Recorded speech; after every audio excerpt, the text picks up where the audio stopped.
जोड़ लीजिए। नमो अरिहंताणं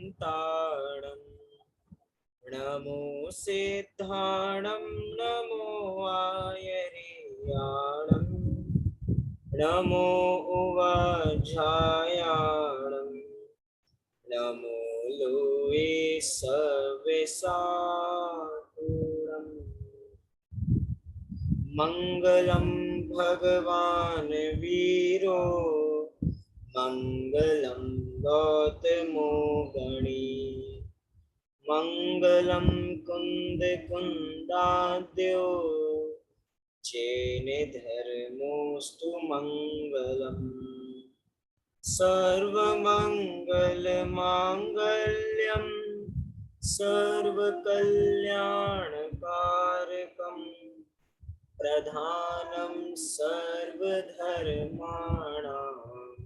चैनं जयतु शासनं चैनं जयतु शासनं चैनं जयतु शासनं। जैन धर्म सदा काल तक जयवंत बना रहे, ऐसी हमारी मंगल भावना। विगत दिनों से हम बहुत सुंदर आलोचना पाठ की यहाँ पे चर्चा कर रहे हैं, जो कि श्री जौहरी लाल जी द्वारा विरचित है, जिसमें अपने दोषों की बात चल रही है। जो दोष हम अनंत काल अर्थात अनादि काल से करते आ रहे हैं, और अगर अभी भी हमने सुध नहीं ली, हमने ज्ञान की प्राप्ति नहीं की और उस ज्ञान को अपने आचरण में नहीं उतारा, तो हमारे माध्यम से कितने जीवों का हमारे माध्यम से घात होगा। हमारे जैनियों की इतनी उत्कृष्ट भावना रहती है कि इस पूरे जगत में जितने जीव हैं उन सबको हमारे माध्यम से अभय दान की प्राप्ति हो, अर्थात हमारे माध्यम से किसी जीव की हिंसा नहीं होगी। हम गारंटी देते हैं कि हम किसी के मरण में निमित्त बनने वाले नहीं हैं। जब ऐसी उत्कृष्ट भावना हमारे हृदय में होती है तो हमारे माध्यम से जीवों की हिंसा नहीं होती है। लेकिन सब जीवों के बारे में हम सब जीवों को हम एक समान कब समझेंगे, अर्थात हमारे माध्यम से सब जीवों की हिंसा कब नहीं होगी, जब हम सब जीवों को समान जानें। क्योंकि जब भी हम किसी जीव को छोटा जानते हैं और किसी को बड़ा जानते हैं, वहीं पर हमारा राग द्वेष प्रारंभ हो जाता है, और उसी राग द्वेष के माध्यम से हम किसी को छोटा जान के उसका अपमान करने लग जाते हैं और किसी को बड़ा जान के उसके पीछे भागने लग जाते हैं। जैसे इन्हीं के माध्यम से हमारा कल्याण होने वाला है। लेकिन इस पूरे जगत में कोई भी हमारा कल्याण करने वाला नहीं है, एक को छोड़ के, वो हूं मैं स्वयं। और साथ ही साथ मेरे वीतरागी भगवान हैं, वो जो मुझे हमेशा सही मार्गदर्शन दे रहे हैं, मुझे सही मार्ग पर लगा रहे हैं। इसीलिए मैं इस आलोचना पाठ को यहाँ पर पढ़ रहा हूँ। आइए प्रारंभ करते हैं इस आलोचना पाठ को। कितने छंदों के बारे में हमें यहाँ से विचार करना है। पिछली कक्षाओं में हम 20 छंदों तक अपनी चर्चा को पूरा कर चुके थे। आइए थोड़ा विषय को और आगे बढ़ाते हैं। देखा तो हमने 20वां छंद भी था, लेकिन जो 20वां छंद था उसकी अंतिम पंक्ति का अर्थ करना अभी भी बचा था। तो आइए उस एक बार अंतिम पंक्ति का अर्थ करके अपने विषय को आगे बढ़ाते हैं। पर छंद देखते हैं, फिर 21वां छंद यहाँ से प्रारंभ करेंगे। हा मैं अदयाचारी बहु हरित काय जुबेदारी तामदी जीवन के खंदा हम खाए धरियानंदा। अर्थात हाँ मैं अत्याचारी, मैं कैसा हूं कि मैं अत्याचारी हूं, मेरे हृदय में दया का भाव नहीं है। मेरा हृदय बहुत कठोर हो गया है, इसीलिए मैंने क्या किया है, बहु हरित काय जू बिदारी, मेरे माध्यम से कितने हरित काय जीव बिदारी अर्थात वो बचे ही नहीं। एकमात्र रसना इंद्रिय के कारण मैंने कितनी हरित काय जीवों की हिंसा की। हरित काय मात्र हम स्वाद के रूप में नहीं चखते हैं। हम अगर हरी घास पर चलते हैं, या आजकल शादियां फार्म हाउस पे होती है तो हम फार्म हाउस पे जाते हैं। वो फार्म हाउस क्या है, वो भी एक जीव है, इसीलिए उस पे चलना नहीं। कई लोग अपना बहुत ज्यादा दिमाग लगाते हैं, वो कहते हैं कि अच्छा आप हमें घास पे चलने को मना करते हो तो आप पृथ्वी पर क्यों चलते हो, क्योंकि पृथ्वी भी तो एक जीव है, पृथ्वी का एक जीव है। लेकिन विचार करना, हम यहाँ पर कह रहे हैं कि जितना हो सके हमें उतना तो बचना ही चाहिए। तभी तो कहा जाता है कि हमें गमनागमन भी कम से कम करना चाहिए। ये समय चल रहा है चातुर्मास का समय, अर्थात इस समय में बहुत ज्यादा बारिश होती है, इस समय में बहुत ज्यादा जीवों की उत्पत्ति होती है। तो कम से कम हमें मतलब गमनागमन कम से कम करना चाहिए। साथ ही साथ जो हरितकाय जीव हैं उन पे तो हमें कुछ चलना नहीं चाहिए, उनका सेवन नहीं करना चाहिए। अच्छा हम सेवन नहीं करेंगे तो हमें ताकत कैसे आएगी, हम सब्जियां नहीं खाएं। विचार करना कि बताया था पिछली कक्षा में कि 10 लाख प्रकार की वनस्पति हैं, तो क्या सभी वनस्पतियों का सेवन करना जरूरी है? जरूरी नहीं है। कुछ लोग ये भी कह सकते हैं हमने तो पूरे जीवन में 10 लाख की सेवन नहीं किया। तो यही तो बात है, अगर 10 लाख का सेवन नहीं किया तो नियम ले लीजिए। क्या नियम ले लीजिए कि हम 9 लाख वनस्पतियों का त्याग, मतलब 9,99,000 99, मतलब जितनी बराबर संख्या बनती है कि हम इसका त्याग करते हैं। लिमिट बांध लीजिए कि हम पूरे जीवन काल में इन 10 20 अधिक से अधिक 30, इससे ज्यादा हम हरि का सेवन नहीं करते हैं। लेकिन व्यर्थ में, क्योंकि हमारा त्याग नहीं हुआ है, हमें बराबर उसकी आसक्ति हृदय में बनी हुई है। अगर 30 के अलावा वो 31 हमें हरी दिख जाएगी तो हम उसको बराबर खा लेंगे, क्योंकि अभी हमारा उसका त्याग नहीं है। लेकिन जैसे ही त्याग हो जाता है तो हृदय के अंदर उसको खाने के आसक्ति का भाव भी छूट जाता है। बहु हरित कायजू विदाल। तभी तो हम देखते हैं कि जब जब एक महीने में 4 दिन ऐसे आते हैं, एक आती है अपनी अष्टमी और एक आती है चतुर्दशी। इस दिन बहुत लोग, अक्सर लोग जितने जैनी हैं, जो पुराने लोग हैं, वो हमेशा क्या करते हैं, इन 2 दिन हरित काय चीजों का त्याग कर देते हैं। कई बार तो लोगों को ऐसा लगता है कि हरित काय मतलब क्या। एक बार 10 लक्षण पर्व में जाना हुआ तो उस दिन हरि का हमने त्याग की। 10 लक्षण के पर्व हैं, बड़े अच्छे दिन चल रहे हैं, तो हमने एक दिन हरि का त्याग कर दिया। तो सामने उन्होंने हमारे सामने क्या ला दिया, उन्होंने हमारे सामने बिल्कुल रेड, बिल्कुल शिमला वाला एप्पल हमारे सामने आकर रख दिया कि इसको आप ग्रहण कर लीजिए, इसको खा लीजिए। हमने कहा कि भैया ये भी तो हरी है ना। उन्होंने कहा ये हरा कहाँ है, ये तो लाल है। कह रहे हैं कि भैया इधर हरी को लाल या पीले या हरे रंग से नहीं कहा जा रहा है। हरित काय मतलब कि जिसमें जीवों की उत्पत्ति होती है, जो भी चीजें हमें जमीन के ऊपर से जो भी प्राप्त होती है वो सब हरित काय के अंदर चली जाती हैं। उन सब का सेवन हमें करना नहीं चाहिए। सीधी तरीके से हरित काय कहती सारी वनस्पति आ गई, वनस्पति में फल भी आ गए और सब्जियां भी आ गई। साथ ही साथ कह रहे हैं ता मदी जीवन के खंदा, हम खाए धरी आनंदा। मदी मतलब 2 बार शब्द आ चुका है मदी, अब तो आपको बराबर ख्याल होगा। मदी माने मैं, कि अर्थात मैंने जीवन में कितनी बार इन सब हरित काय का सेवन किया है। खंदा अर्थात समूह, समूह का सेवन कर विचार नहीं किया कि इसके अंदर जीव हैं या नहीं है। कि भैया बाजार से तुरंत भूख लग रही थी, हमने एप्पल लिया और तुरंत एप्पल को खा लिया। क्या कहा जाता है कि भैया पहले एप्पल को अच्छी तरह बिनारो, देखो कि उसके अंदर कोई जीव तो नहीं है। कभी कभार कीड़े के साथ जीव निकल आते हैं। अगर हम नाशपाती का सेवन कर रहे हैं, कुछ भी ले रहे हैं जो पूरा एक गोल है, क्या कहा जाता है कि भैया उसको पहले बिनारो, कि देखो सुधारो कि इसमें कोई जीव तो नहीं है। लेकिन हमने एक स्वाद के चक्कर में जैसी चीजें ली और ऐसी खा ली। कई बार टमाटर होते हैं, लोगों को खाने की बहुत आदत होती है, तो टमाटर लिया और सीधा उसका भक्षण कर लिया, फिर एकदम फेंकते हैं, अरे ये तो गंदा है। तो भैया पहले ही चेक करना था ना। कैसे चेक करना था कि आप पहले ही उसका स्वाद चखते तो आपको पता लग जाता, कि मतलब पहले आप सुधारते तो आपको पता लग जाता। मतलब कह रहे हैं कि भैया किसी भी समूह को एकदम हमें ग्रहण करना नहीं चाहिए, बराबर उसका शोधन करना चाहिए। साथ ही साथ यहाँ पर कह रहे हैं कि हम खाए धरी आनंदा, कि हमने इन सब हरित कायों को सेवन तो किया है, लेकिन कैसे सेवन किया है, आनंद से। मतलब कि ये तो ऐसी बात हो गई कि हम पाप करें, और पाप पहले ही पाप करना क्या है, गुनाह है, अर्थात दोष है, और उस पाप को करके खुश होने लग जाएं। कह रहे ये तो महापाप हो गया, क्योंकि तुम पाप करके भी आनंद की उत्पत्ति मान रहे हो। हम खाए धरी आनंदा, भैया आज तो मजा आ गया, आज भोजन में कितना बढ़िया मिष्ठान भोजन बना था, आज तो हमारा पेट ही भर गया, काश ऐसा भोजन हमें रोज मिले। भैया वो जो आपको भूख लगी है ना, जो आपको भोजन मिला है, वो क्या है, आपको भूख क्यों लगी, क्योंकि आपको अंतरंग में शुद्धा की पीड़ा हो रही थी, वो पीड़ा थी।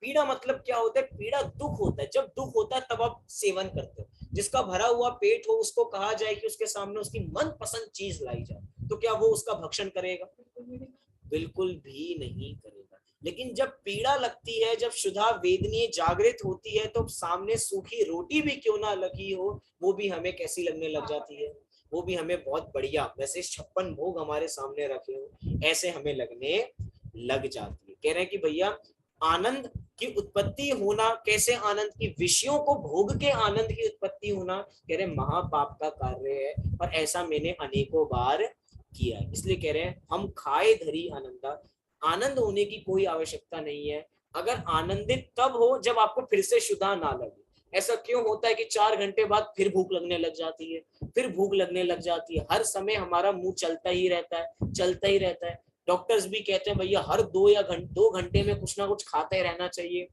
उन्होंने कम से कम 2 घंटे का गैप तो बताया है, लेकिन ये जीव तो हर एक घंटे में भी 2 या 3 बार रसोई की तरफ देख लेता है कि भैया कुछ बन रहा है क्या, कुछ खा लेंगे, कुछ पकौड़े बन रहे हैं कि बारिश का मौसम चल रहा है, चलता रहता है इसका। तो हम खाए धरी आनंद, कह रहे हैं कि इसके अंदर आनंद की उत्पत्ति होती है, तो हमारे माध्यम से बहुत पाप होता है। आइए इस 21 नंबर के छंद के बारे में हम चर्चा प्रारंभ करते हैं। पहले इसका पाठ करते हैं। हा हा हा हा परमाद बसाई, बिन देखे अग्नि जलाई, तामते जीव जे आए, तेहू पर लोक सधाए सिधाए। हा हा परमाद बसाई, हा हा माने क्या है कि जब मुझे चर्चा की ना हमने बारंबार, हा हा माने दुख का सूचक है कि मुझे कितना दुख यहाँ पे उत्पन्न हो रहा है, मुझे कितना दुख अंतरंग में यहाँ पर बराबर हो रहा है।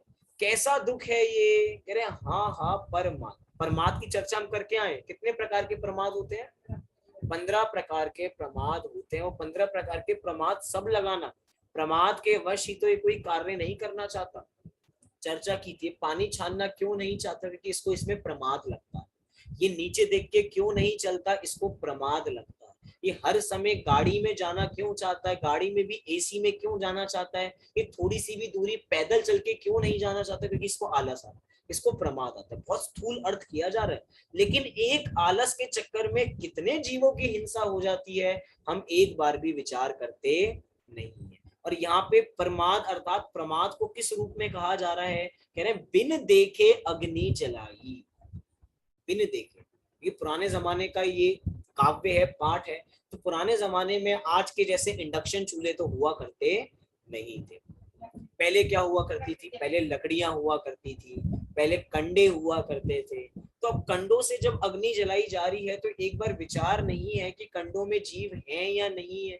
एक बार कर भेद अर्थात उसको थोड़े टुकड़े करके देखें, तो देखें भैया उसके अंदर कितने जीव पनपते नजर आ रहे हैं, इधर से उधर एक इल्ली। क्योंकि भैया जो गंदी से क्या है, मतलब कि क्या है, कंडा, गोबर, गोबर के ही तो बनाए जाते हैं, विष्टा ही तो है वो। अब जो विष्टा है, जो गोबर है, उसके अंदर अपने में ही अनंत पदार्थ उत्पन्न होने लग जाते हैं, अनेक प्रकार के जीव उत्पन्न होने लग जाते हैं, लेकिन व्यर्थ में मैंने अग्नि जला दी। ये तो हुई चलो पुराने जमाने की बात।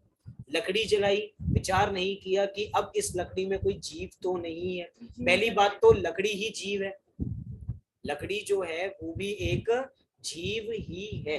ठीक है, हमने अपने प्रयोजन वश से कम कार्य करने का विचार किया। गृहस्थी है तो इतनी बराबर हिंसा तो होती, गृहस्थी में हिंसा से बचा नहीं जा सकता, लेकिन कम से कम तो हो सकता है। लकड़ी का उपयोग कर रहे हैं तो भैया एक बार देख ही लो क्या उसमें कोई जीव है या नहीं है। हम पार्श्वनाथ भगवान की कहानी सुनते हैं तो उसके अंदर क्या हुआ था कि भैया उनको पता लगा कि इसके अंदर क्या है, इसके अंदर 2 सांप बैठे हुए हैं, नाग नागिन का जोड़ा इसके अंदर बैठा, उनको ज्ञान से प्राप्ति हुई। कहा कि भैया एक बार हटा के तो देखो एक बार इन दो लकड़ियों को तोड़ के तो देखो, भेद के तो देखो, इसमें आपको नाग नागिन का जोड़ा मिलेगा। लेकिन विश्वास नहीं किया, जलाना चालू कर दिया और वो अंतरंग में चल रहे थे। लेकिन जैसे ही उसका भेद किया तो उनको, हाँ हाँ हाँ आप सही कह रहे थे, इसके अंदर नाग नागिन का जोड़ा बराबर था। अब ये क्या था, बिन देखे अग्नि जलाई, बिना देखे हमने अग्नि जलाई है। और थोड़ा जमाना बदला, आज के जमाने की बात की जाए तो आजकल इंडक्शन वाले चूल्हे आ गए हैं कि बस एक ऑन करो, एक लाइटर जलाओ, या बिना लाइटर वाली भी चीजें आ गई हैं कि सीधा ऐसे ही करो तो सीधा आग निकल जाती है। लेकिन जितने हमारे बर्नर है ना, बर्नर, रोज सुबह जब भी हम बर्नर का उपयोग करें तो पहले उस बर्नर को ऊपर से हटा के देखें, एक बार धीरे से फूंक उसके अंदर मारे कपड़े से। कपड़ा भी ऐसा नहीं कि बस एकदम हमने रगड़ के एकदम पोंछ दिया, रगड़ के पोंछ देंगे तो जीव बचेंगे ही नहीं, कितने से तो वो जीव है। उनको बराबर से, जितनी, जैसे मुनिराज के पास पिच्छी होती है, तो पिच्छी क्यों होती है, पिच्छी भी मयूर के पंखों की होती है, ऐसे पंखों की नहीं होती जिनसे जीवों की हिंसा हो सकती है। मयूर के पंख इतने कोमल होते हैं कि उनसे हिंसा नहीं होती है, जीव शोध को प्राप्त हो जाते हैं, अर्थात इधर उधर हो जाते हैं, और जो भी मुनिराज को कार्य करना होता है वो कर लेते हैं। ऐसी जब हम बर्नर अर्थात जो हमारा चूल्हा है उसको साफ करें तो बराबर देखें कि इसके अंदर कोई जीव तो नहीं है।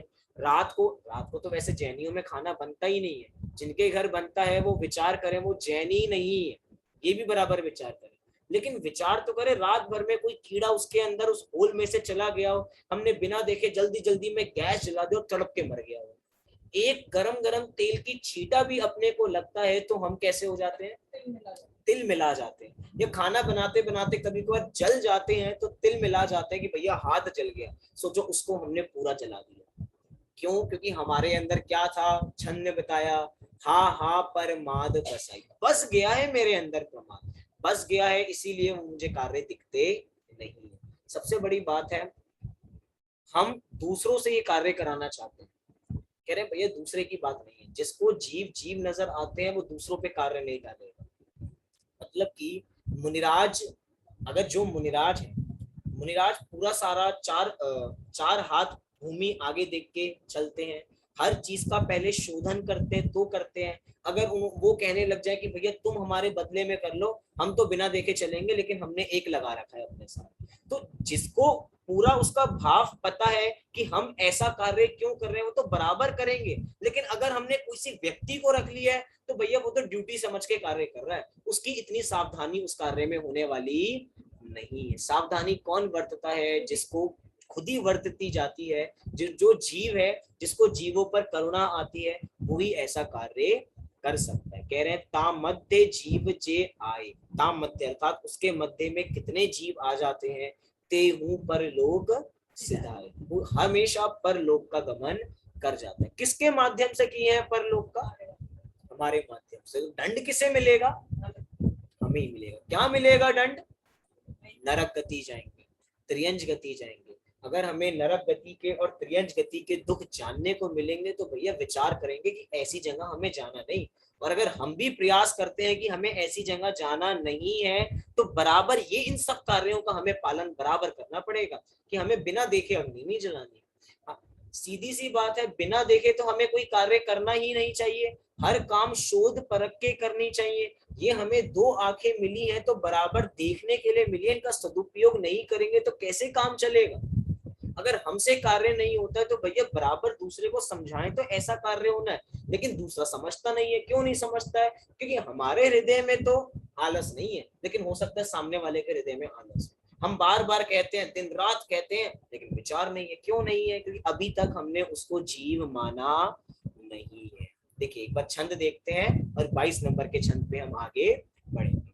क्या कह रहे हैं, हा हा पर मद बसाई, बिन देखे अग्नि जलाई, तामते जीव जे आए, ते हूँ पर लोक सिधाए। जैसे ये परलोक सिधार रहे हैं ऐसे हम भी परलोक सिधार जाएंगे, कोई विचार करने वाला नहीं है। इसलिए कह रहे हैं कि बारंबार हमें इस चीज के बारे में विचार करना चाहिए। आइए अगला 22 नंबर का छंद हम यहाँ से प्रारंभ करते हैं। देखिए, बीत्यो अन राति पे सायो, ईंधन बिन सोधी जलायो, झाड़ू ले जांगा बुहारी, चींटिया दिक जीव बेदारी। एक साथ कितनी सारी बातें यहाँ पर कह दी। बीत देव अन्न राती पिसायो, अर्थात बीत रात में, अर्थात हमने अन्न को पिसाया है। कह रहे हैं अन्न राती पिसायो, कि हमने आधी रात या रात को हमने अन्न पिसाया है। चक्कियां खुल जाती हैं तो हम रात को, पहले तो घरों में, घर में ही चक्की हुआ करती थी, हमारे घर में भी चक्की है बराबर, लेकिन समय के साथ उसका उपयोग होना बंद हो गया। कारण क्या है? ये मात्र मैं अपने घर की बात नहीं कर रहा हूँ, ये हर घर की बात है, सब घरों की बात है कि धीरे धीरे जैसे जैसे काल घटता जा रहा है उतना ही हमें प्रमाद बढ़ता जा रहा है। हमें हर चीज रेडी टू ईट मिलती जा रही है, हमें हर चीज हमें हाथों में मिल जाती है, तो हम कोई कार्य करना नहीं चाहते। यानी अन्न राती पिसाया, हमने अन्न कैसा पिसाया है? रात को पिसाया है। बहुत सारे अर्थ हैं इसके, किए जाएंगे। क्या अर्थ है आप भी बता दीजिए एक बार। उसकी भी बात करेंगे। अभी एक चीज की बात चल रही है कि अन्न राती पिसायो, कि रात को ये सब कार्य किए तो इनके माध्यम से बहुत ज्यादा जीवों की हिंसा हो जाती है। और विचार करें, हमें कहना हा हा परमाद बसायो, प्रमाद इतना हो गया है कि पुराने जमाने में तो गेहूं घर लाए जाते थे, बराबर उसका शोधन हुआ करता था, फिर उसके साथ उनको गीला किया, धोया जाता था, एक बार धोया जाया था, दूसरी बार धोया जाता था और उसके बाद उसको धूप लगाई जाती थी। जब वो पूरे सूख जाया करते थे तो उसको घर में ही पीसा जाता था। उस समय में लोगों के पास वैसा समय भी था, उस समय में लोगों के पास वैसे कार्य भी थे। ऐसे बहाने हम अनेक बार बनाते हैं कि उस समय ऐसा हुआ करता था, उस समय उनके पास बहुत टाइम हुआ करता था, आज के जमाने में हमें टाइम नहीं है। लेकिन भैया अगर उस जमाने में होता था तो इस जमाने में भी पॉसिबल है। आज ऐसे कितने लोग हैं, ऐसे कितने ज्ञानी जन हैं, ऐसे कितने व्रती लोग हैं जो इन सब का पालन स्वयं करते हैं।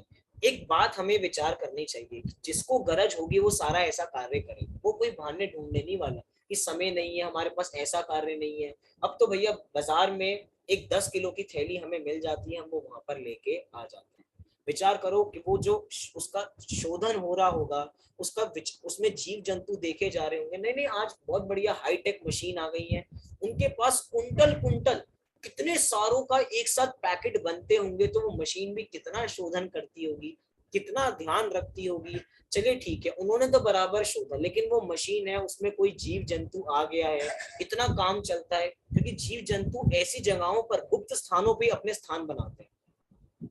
आप अपने पलंग के नीचे देखो या साइड कोनों में देखो, वो जहां उनको जगह मिलती है, जहां उनको एकांत लगता है, छुपने का उनको स्थान दिखता है, वो अपना घर बना लेते हैं। अब हमने वहीं पर डाला विचार, इतनी बड़ी बड़ी मशीनें हैं, डाल दिया, अब उसमें वो जीव भी पिस गया और हमारे भोजन में भी आ गया, वो आटे में भी आ गया। कोई हम भेद विचार नहीं करते हैं। बाजार वाला, टीवी वाले कितने ही कहें इसमें हाई प्रोटीन है, कभी कभार तो आटा बेचने वाले ऐसे ऐसे ऐड दिखाते हैं कि अगर आपको बराबर, आप फ्रेश नहीं हो पाते हो ना, तो भैया आप हमारा आटा लो, आप बराबर फ्रेश हो जाओगे क्योंकि आपके खाने में फाइबर नहीं है। मतलब वो कुछ भी कहे, लेकिन भैया उसके कारण हम अपनी सेहत के से तो खिलवाड़ नहीं कर सकते ना। यहाँ मात्र सेहत की नहीं चल रही है, यहाँ मात्र जीवों की बात चल रही है। हम खाएं या नहीं खाएं उससे कोई मतलब नहीं है, लेकिन हमारे माध्यम से जीवों की हिंसा नहीं होनी चाहिए। कह रहे हैं शुरुआत में कहा भीत्यो, अर्थात हमने साफ ही नहीं करते कि जब कोई दाल देखी जाती है, चावल देखे जाते हैं, गेहूं देखे जाते हैं, तो बराबर हर कार्य किया जाता है कि वो शोधा जाता है। हम शोधन नहीं करते हैं, कह रहे हर चीज का बराबर शोधन करना चाहिए। और आधी रात को तो कोई कार्य करने ही नहीं चाहिए, क्योंकि भैया रात को तो वैसे अनेक जीवों की उत्पत्ति होती है। क्यों? इसके पीछे साइंटिफिक कारण है। अनेक जीवों की उत्पत्ति रात्रि में क्यों होती है? रात्रि में इसीलिए होती है क्योंकि रात्रि में सूर्य की रोशनी का अभाव है। सूर्य की रोशनी बराबर रहती है, वो ऑटोमेटिक प्रकाश है, वो किसी के द्वारा मतलब कृत्रिम नहीं है, वो अकृत्रिम है। हमारे घरों में जो प्रकाश हो रहा है, जो लाइट लगा रखी है, कृत्रिम है, हमने लगा रखी है, उससे जीव हटने वाले नहीं है, उससे तो जीव और चिपटते हैं। आप रात्रि में देखो, कमरे में लाइट के पास बहुत जीव हो जाते हैं और नीचे नीचे मरे पड़ते हैं जब सुबह उठ के देखते हैं। लेकिन सूरज की रोशनी में ऐसा नहीं होता, ऐसी ऑटोमेटिक व्यवस्था है। दिन में जीवों की उत्पत्ति कम होती, ये नहीं कह रहे कि होती नहीं है, कैसी होती है, कम होती है, लेकिन उसके मुकाबले रात्रि में अधिक होती है। इसलिए हमारे माध्यम से कम हिंसा होनी चाहिए, ऐसा विचार हमें करना चाहिए। कह रहे चीटी फिर नीचे की पंक्ति, सॉरी अगली, ईंधन बिन सोधी जलायो। हमने ऊपर भी चर्चा की कि हमने ईंधन जलाया बिना शोधन अर्थात बिना शोधे जलाया, और उसके माध्यम से कितने जीवों की हिंसा हो जाती है। देखिए पंडित जी यहाँ पर उन उन कार्यों की बात कर रहे हैं जिनके बिना हम रह नहीं सकते। रोज जिनकी गृहस्थी है उनके घर में बराबर अन्न भी पीसा जाता है, अन्न भी बराबर खाया जाता है, उनके घर में बराबर ईंधन भी जलता है। नीचे की पंक्ति में कह रहे हैं कि उनके घर में बराबर झाड़ू, बुहारी माने झाड़ू भी बराबर लगाई जाती है, सब कार्य होते हैं। लेकिन कह रहे हैं कि इन कार्यों में हिंसा बहुत होती है, इसलिए कम से कम ये कार्य हमें करने चाहिए। और कर भी रहे हैं तो हृदय में करुणा का भाव तो होना चाहिए।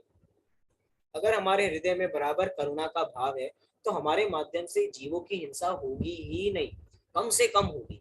कह रहे हैं कि झाड़ू ले जांगा बुखारी, कि अगर हमें बहुत सारे जीव हो रहे हैं, रोज सबके घरों में साफ सफाई होती है, झाड़ू लगाई जाती है, एक ज्ञानी अपने घर में झाड़ू लगा रहा है और एक काम वाली घर में झाड़ू लगा रही है, कार्य दोनों एक कर रहे हैं, लेकिन उसके बावजूद भी दोनों के भावों में कितना अंतर है? बोलो क्या अंतर है दोनों के भावों में? वो ऐसे ही लगा देगी। क्यों लगा देगी? क्योंकि उसको झाड़ू लगाने में क्या दिखाई दे रहा है कि महीना पूरा होगा और मुझे पैसे मिलेंगे, मैं पैसे के लिए काम कर रहे हैं। लेकिन हम जीवों की रक्षा कर रहे हैं तो पैसों के लिए नहीं कर रहे। बोलो हम जीवों की रक्षा करेंगे तो हमें कितने पैसे मिलेंगे? कह रहे हैं लेकिन अंतरंग में दया का भाव उत्पन्न होगा। जब अंतरंग में दया का भाव उत्पन्न होगा तो हम सबको समान जानेंगे कि भाई सब जीव समान है, किसी से छोटे बड़े की भावना दूर हो जाएगी, मैं बड़ा हूं ऐसा अहंकार चला जाएगा। कितने सारे फायदे हैं अगर हृदय में दया का भाव होता है, करुणा का भाव होता है। बार बार कहा जा रहा है कि अपने हृदय में भी एक सॉफ्ट कॉर्नर होना चाहिए सबके प्रति। लेकिन विचार करना कि चंद पैसों में हम उनसे कितना कार्य कराना चाहते हैं। क्योंकि भैया हम क्या कहते हैं, भैया हम फ्री में थोड़ी करा रहे हैं, तुम्हें पैसे देते हैं ना। अब पैसे कितने दिए जा रहे हैं विचार छोड़िए, लेकिन उससे काम कितना कराया जाता है, कितना कराया जाता है। अभी साफ सफाई हुई है फिर गंदा हो गया, एक बार फिर कर दोगे क्या? एक बार फिर कर दोगे क्या? ये भी तो लौकिक नीति है ना। अगर हमें ऐसा कोई कहे कि अभी अभी हम काम करके आए फिर कर दीजिए, अभी अभी हम कपड़े धो के चुके हैं, एक बार फिर से मेरे कपड़े धो दीजिए, कितना अंतरंग में जीवों की हिंसा तो बराबर हो ही रही है। अभी हमने साफ सफाई की थी फिर गंदा हो गया, फिर सब साफ सफाई करनी पड़ गई। ज्ञानी अधिक गंदगी करते ही नहीं। आपको पता है ज्ञानी जब भोजन भी करते हैं तो भोजन करते वक्त अपनी थाली में एक अन्न छोड़ते नहीं है। क्यों नहीं छोड़ते हैं? अगर थाली में एक कण भी रह जाएगा तो उसके माध्यम से जीवों की उत्पत्ति होगी, और जीवों की उत्पत्ति होगी तो अनेक जीव उधर ही मरण को प्राप्त होंगे, और उन सब जीवों का मरण का दोष किसके माथे पर आएगा?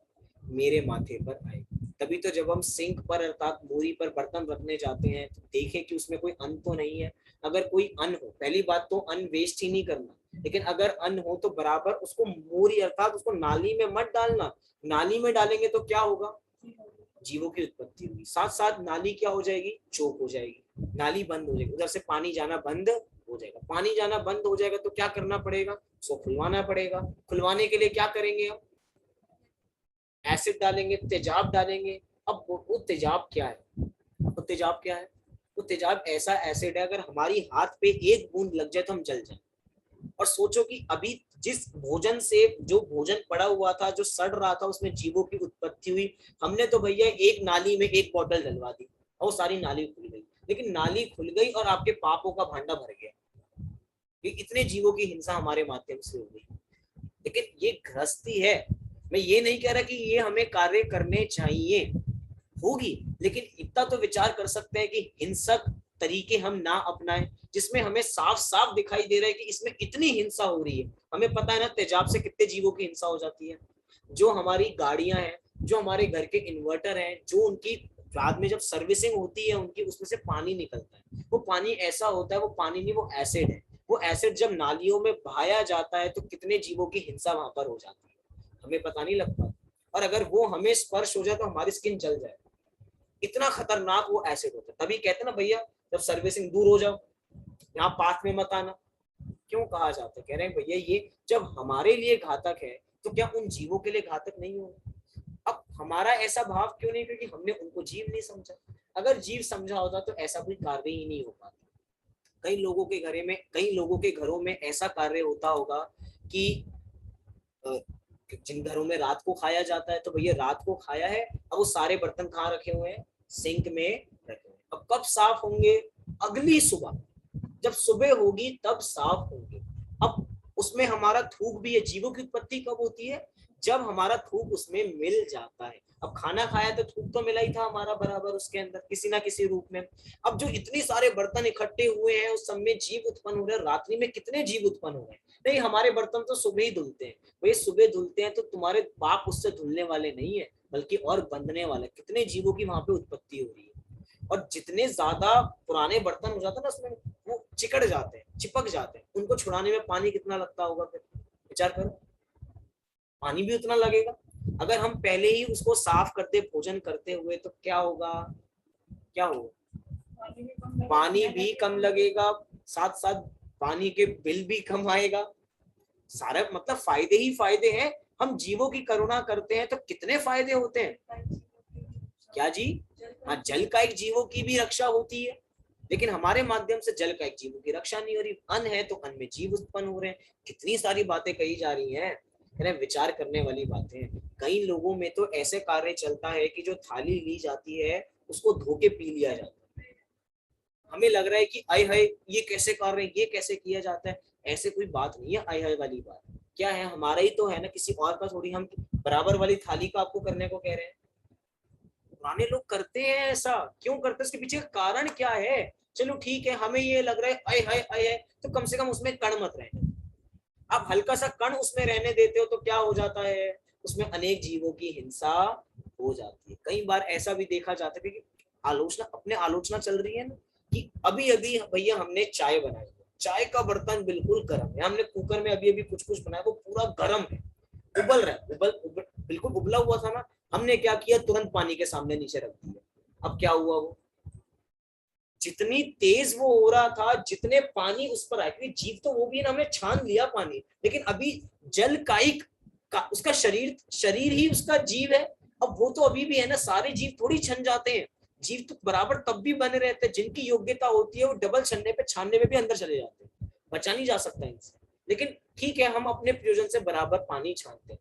वो जो शीत का है, पानी ठंडा आ रहा था, इतना बड़ा हमारा तवा था, हमने रख दिया और सारे गाय, एकदम कितनी जोर की आवाज आती है, फिर फिर फिर फिर फिर। जब घर में बहुत बढ़िया डोसे बनाए जाते हैं, या बाहर जब कभी बनते हुए देखते हैं, बार बार डोसे बनाए जाते हैं, गरम गरम तवे पे क्या छिड़का जाता है, पानी छिड़का जाता है। वो पानी कैसे होते हैं, एक बूंद डालती है, पता नहीं लगता कहाँ उड़ गई।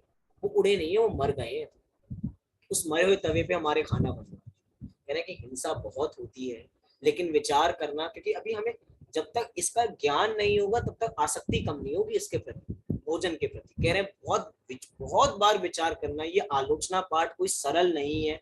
अपने दोषों की, अनादि से जो पाप किए हैं उसकी चर्चा यहाँ पे चल रही है, ये सरल बात नहीं है। कह रहे हैं कि आगे देखो, चीटी आदिक जीव बिदारी, जब झाड़ू लगाई जा रही है, जब बुहारी लगाई जा रही है, तो कितने सारे चीटी हमसे मत, हम लगा रहे हैं भैया झाड़ू, ऐसे लगा रहे हैं कि उड़ा रहे हैं, तो भैया जीव उड़ रहे हैं, जीवों बाहर तो जा नहीं रहे हैं। और घरों में भी दो प्रकार की झाड़ू होती है, कौन कौन सी, कभी कभी कभार लगानी हमें भी पड़ जाती है, जरूरी थोड़ी कि सभी लगाएं, हमें भी कभी कभार लगाएं। हॉस्टल में तो लगानी पड़ती है अपने अपने कमरों में बराबर। तो क्या है, दो प्रकार की आती है, कौन कौन सी आती है, फूल और सीख। हम लगा रहे सीखों वाली से, तो क्या हो रहा है, उसे उससे जीवों की हिंसा बराबर हो रही है। और फूल से क्या हो रहा है, भैया फूल से भी हिंसा हो सकता है जिनको लगाना ना आता है। हमने बात की थी ना, एक वो लगाए जो अज्ञानी है, और ज्ञानी भी अपने घर की साफ सफाई रखता है, थोड़ी ज्ञानियों का घर अव्यवस्थित होता है। सबसे ज्यादा व्यवस्थित उनका घर होता है, ज्ञानियों का। बराबर हर जगह साफ हमें यहाँ पर बराबर दिखाई देती है। इसलिए कह रहे हैं कि हमें बारंबार इसके संदर्भ में विचार करना चाहिए, लेकिन ये जीव विचार करने को तैयार नहीं होता, इसीलिए ये जीव संसार में फंस जाता है। इसलिए कह रहे हैं कि बारंबार हमें इन कार्यों के बारे में विचार करना चाहिए। आइए थोड़ा और हम इसके बारे में विचार करते हैं, थोड़ा और विषय को आगे बढ़ाते हैं। क्या कह रहे हैं, एक बार इस छंद को देखते हैं और अगले छंद पे बढ़ते हैं। पीत्यो अनरीति पेशायो, ईंधन बिन सोधी जलायो, झाड़ू ले जांगा बुहारी, चींटी आदिक जीव बेदारी। यहाँ पे आदिक कह के सभी जीव ले लिए।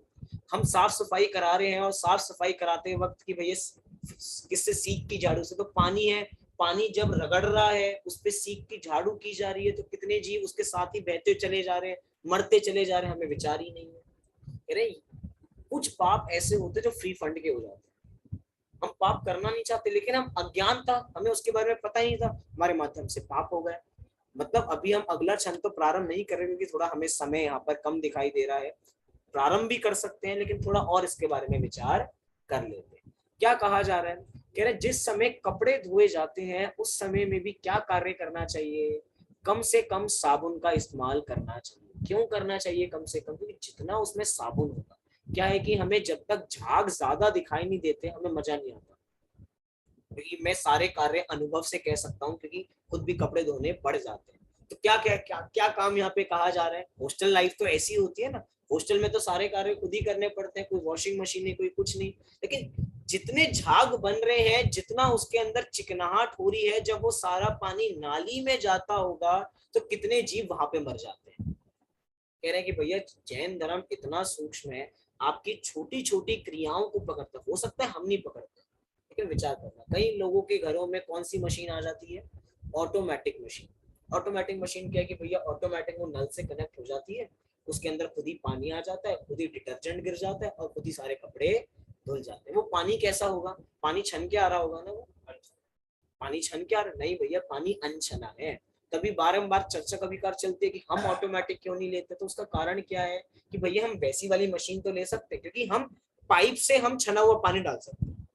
देखते हैं ना, हम छना हुआ पानी का उपयोग क्यों करते हैं, क्योंकि भैया कम से कम कपड़े धुल रहे हैं तो छने पानी से धुले, कम से कम धुले, अधिक से अधिक। कह रहे हैं कि भैया हमें कपड़े भी अधिक से अधिक नहीं करने चाहिए, अधिक से अधिक कपड़े नहीं करेंगे तो अधिक से अधिक धुलने के चांस नहीं है, अधिक से अधिक धुलेंगे नहीं तो कम से कम पानी लगेगा, कम से कम पानी लगेगा तो कम से कम साबुन लगेगा, जब पानी ड्रेन करेंगे तो कम से कम नाली में बहेगा, तो पाप से बच गए ना। हाँ जी कि ना जी। अरे कितनी चीजें हैं, हम कपड़े ही 10 जोड़ी रखें, एक दिन में 3 बार बदलें, एक दिन में 4 बार बदलें और एक बार पहन लिया भैया अब हम फिर धोएंगे, कितनी हिंसा हो रही है।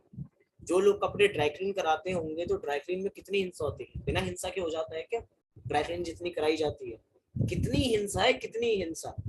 मतलब एक तरीके से आप संसार में जहां दृष्टि घुमाओगे आपको नजर आएगा कि हर जगह कितनी हिंसा हो रही है। विचार करने वाली बातें हैं। एक बार इस छंद को फिर से पढ़ते हैं और अपनी चर्चा को हम यहाँ पर आज पूर्ण करेंगे। कल आगे 23वें छंद से हम प्रारंभ करेंगे। बीत्यो अन री बीत्यो अन राति पेसायो, ईंधन बेन सोधी जलायो, झाड़ू ले जांघा बुहारी, चींटी आदिक जीव बेदारी।